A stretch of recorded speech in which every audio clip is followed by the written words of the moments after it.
नमस्कार, मैं डॉक्टर अनिल कुमार यादव। आज का हमारा टॉपिक है भारतीय विदेश नीति के निर्धारक तत्व। देखिए, भारत है वो विशाल जनसंख्या वाला राष्ट्र है और भारत की विदेश नीति का प्रभाव विश्व संपूर्ण अंतर्राष्ट्रीय राजनीति पर पड़ता है। स्वतंत्रता से पूर्व भारत की कोई विदेश नीति नहीं थी, क्योंकि उस समय भारत ब्रिटिश सत्ता के अधीन था।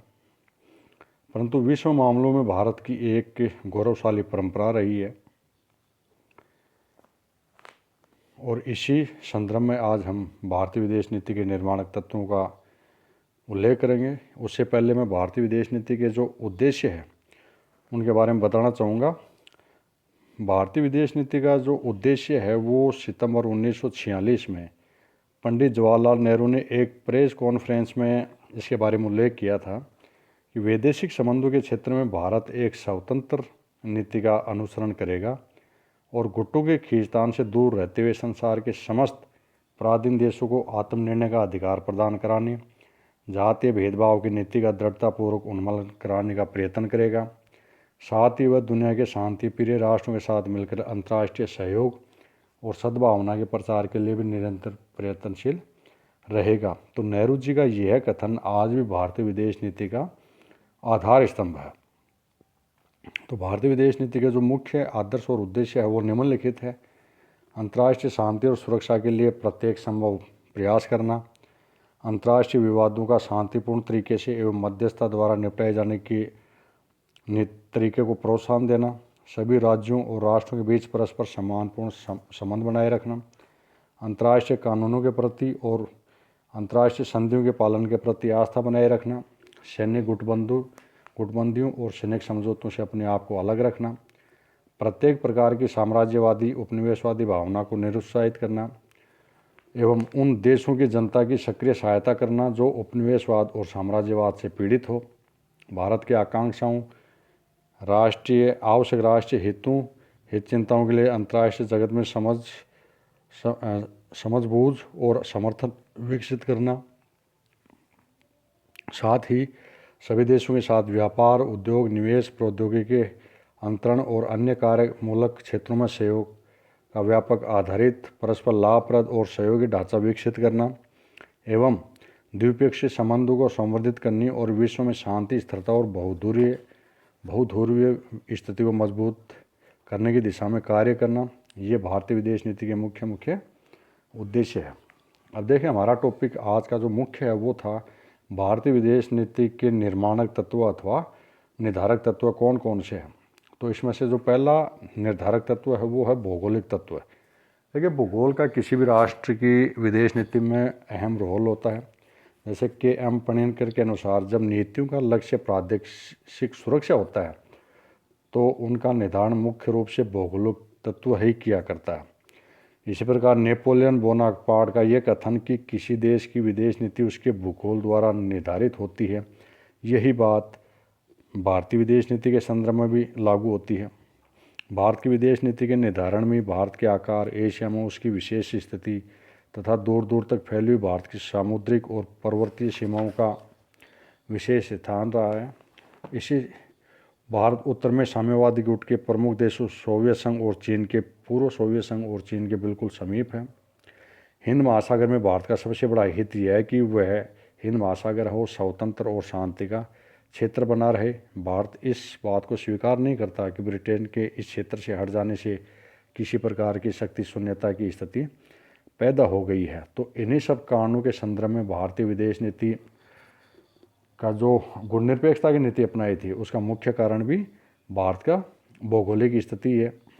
दूसरा, गुटबंदियाँ। जब भारत आज़ाद हुआ तो विश्व दो गुटों में विभाजित था। अमेरिका और सोवियत संघ में विश्व बटा हुआ था। तो शीत युद्ध की इस राजनीति में भारत इन गुटों में या तो इन गुटों में शामिल होता या इन गुटों से अलग रहते हुए अपने स्वतंत्र विदेश नीति का पालन करता। और भारत ने यही जो दूसरी बात है कि इन सैन्य गुटों से अलग रहते हुए अपनी स्वतंत्र विदेश नीति को क्या लागू किया। तो गुटबंदियों से अलग रहने की नीति ने ही गुणनिरपेक्षता की जो नीति है उसको बढ़ावा दिया। विचारधाराओं का प्रभाव भी भारतीय विदेश नीति का निर्धारक तत्व है। भारत की विदेश नीति के निर्धारण में शांति और अहिंसा पर आधारित गांधीवादी विचारधारा का सर्वाधिक प्रभाव रहा है। इसी संदर्भ में संविधान के अनुच्छेद 51वें राज्य नीति के निर्देशक तत्वों के अंतर्गत विश्व शांति की चर्चा भी की गई है। बुद्ध द्वारा प्रतिपादित तथा अशोक द्वारा प्रचारित अहिंसा की संकल्पना एवं अकबर एवं शिवाजी द्वारा प्रदर्शित सहिष्णुता की भावना ने भारत की विदेश नीति को बराबर प्रभावित किया है। एम.एन. राय, टैगोर, अरविंद के मानवतावादी विचारों का भी भारतीय विदेश नीति प्रतिबिंबित करती है। आर्थिक तत्व भी भारत की आर्थिक उन्नति तभी संभव थी जब अंतर्राष्ट्रीय शांति बनी रही। आर्थिक दृष्टि से भारत का अधिकांश व्यापार पश्चिम के देशों के साथ होता था और पाश्चात्य देश भारत का शोषण कर सकते थे। भारत अपने विकास के लिए अधिकतम विदेशी सहायता का भी इच्छुक था।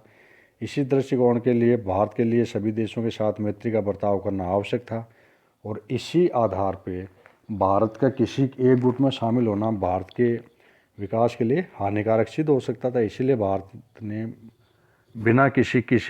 ने किसी भी गुट की सदस्यता स्वीकार नहीं करते हुए गुटनिरपेक्ष नीति को अपनाया। फिर पंडित नेहरू का व्यक्तित्व।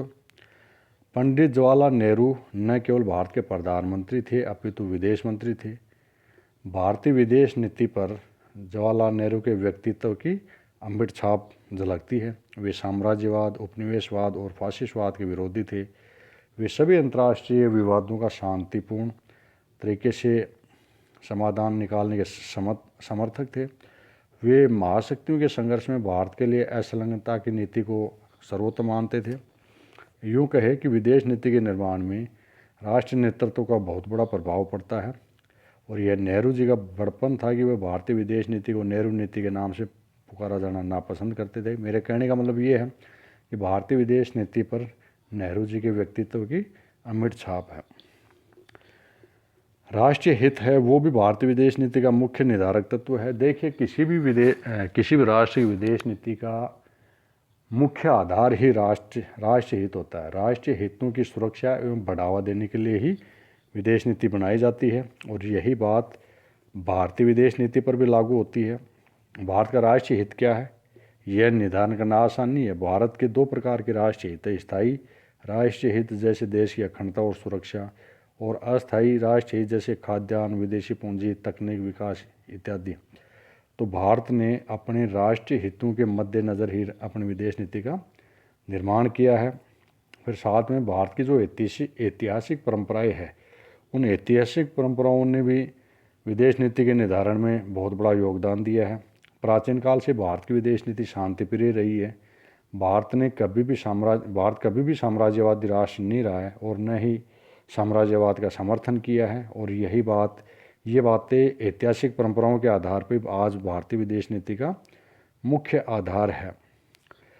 फिर जो अगला निर्धारक तत्व है वो आंतरिक शक्तियों और दबावों का प्रभाव। किसी देश के आंतरिक शक्तियों और दबाव समूह भी विदेश नीति के निर्धारण में प्रभाव भूमिका निभाते हैं।